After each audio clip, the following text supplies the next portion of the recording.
Hello everybody, Lord have mercy, it's Peter Bardo here, coming at you with an update, the initial update for the channel. I've got one video out, well, two videos, two parts of one playthrough of the Great War, and got a few views, so it's a start. I know in the future when I do another playthrough of that game and probably any other game, I will switch up how I do it. I'm just gonna do a quick little update on some things that I'm working on and things that will be on the channel in the future. First of all, I will point out that I got my dice frames for wound counting from minibits.com, I think. Anyway, I'll put it in the video description. Have a closer look here. We'll borrow Hagel for a second. These are what the little devils look like.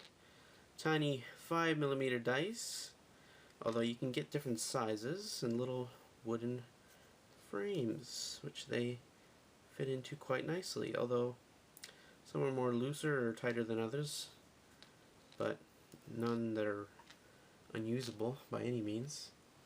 And I've already affixed the ones I needed for my Great War figures, so now it's a bit more tidy of tidy experience playing that game. So to record a wound, you just plop it out, put it back in. Very nice. Good little product. Well worth the $2 or $3 it was for 10. If you don't even know exactly the exchange rate, it is in British pounds, if I'm not mistaken.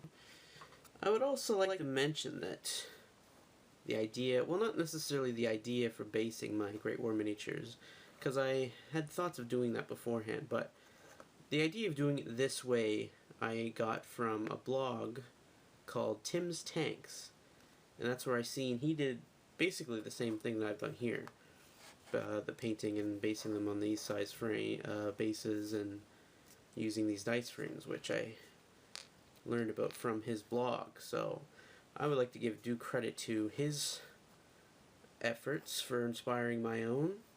So anyway, I'm going to put a link in the description to his blog. I don't know him either personally or digitally, but check his out. He does some good things there. I like reading his blog. And aside from that, I've been working on some Kings of War stuff. My goblin army is getting painted up slowly but surely. My trolls there, my goblin heroes. And I've been making some movement trays for Kings of War, because I don't think it's worth buying them. They cost too bloody much for what they are. This is one of my movement trays holding a ironclad regiment. All I do is use balsa wood for the frame itself. These sticks you get at art stores, and for the base of it, I use those plastic placards you get on, or you see on trucks. I get these at work, the ones that we don't need, and yeah, they make a good little base for the movement tray, because they're smooth on both sides, no matter which one you use, so they glide across the surface quite well, but are still rigid enough to get through the brutalities of gaming. And aside from that, I painted up my turn tracker and template set that came with my Kings of War Kickstarter stuff, so that's nice. And other than that, just planning what all my next videos will be. I think my next one will be another Great War playthrough, just to give a little bit more solo exposure to this fine game. And then you might be seeing some Space Cadets Away missions.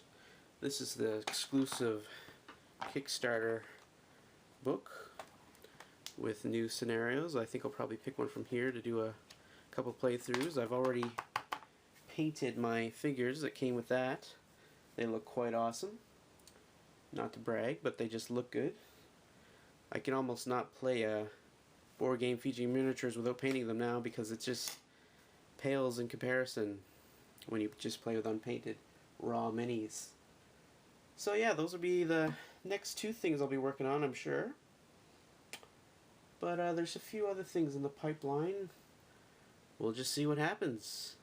That's it for now. Like, subscribe, whatever the heck you want to do. Farewell.